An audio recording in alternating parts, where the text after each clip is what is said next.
8th grade year, they had this new, like, I guess it was like emo or something like that. So it was like kids who like have like long hair and really dark clothes, and just they're kind of like loners by themselves.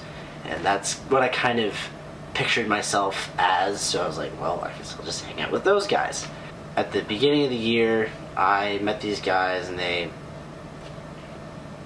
started like calling me like names and stuff. It was like, well, I'm used to that. It doesn't really bug me that much.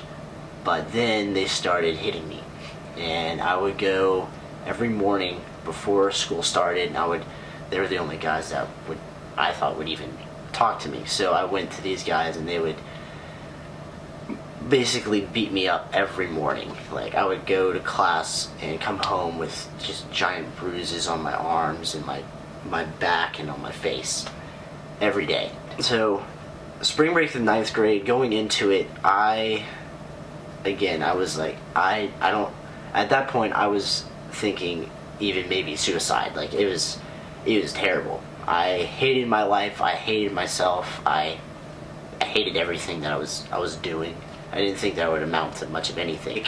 My freshman year, I went to Mexico for the mission trip, and my parents, they had no idea what was going on at the time, but it was, the only reason why I went was because of them.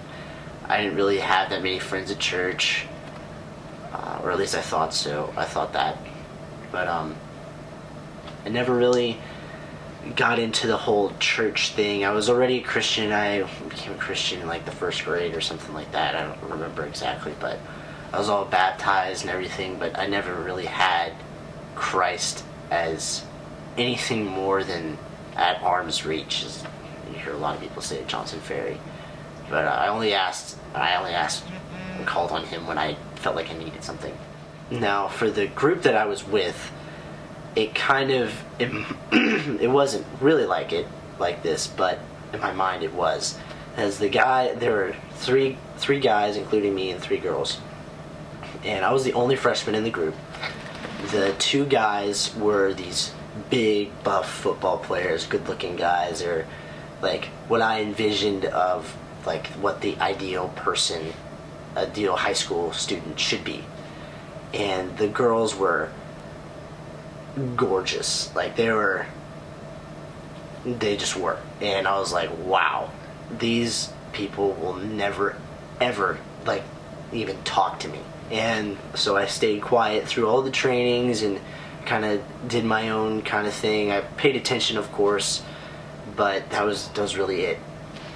And I went into Mexico, into the mission trip, with that attitude, that I wasn't really part of the group. I wasn't really doing much of anything, and it really wasn't like that at all, but that's how I felt. But it wasn't until that Thursday, where most people have their big, amazing night on Thursday night of these mission trips. It was the first 3 days I had just gone through the motions. I had helped with the puppet shows and like played with the kids, but that was really it. My heart wasn't really in it. But that Thursday night, our group went out and we were just talking about, I forget exactly what we were talking about, but it came around to talking about what we were struggling through and what the hardest things in our life was. And I was like, yeah, school is really hard, and I guess I'm just not really good at anything except for school. And they're like, oh, well, we'll pray for you and it'll be okay. And then one of the girls, who's the junior girl, she's the oldest girl in the group, and she was pretty as could be. And I was like, I don't know why you're even talking to me.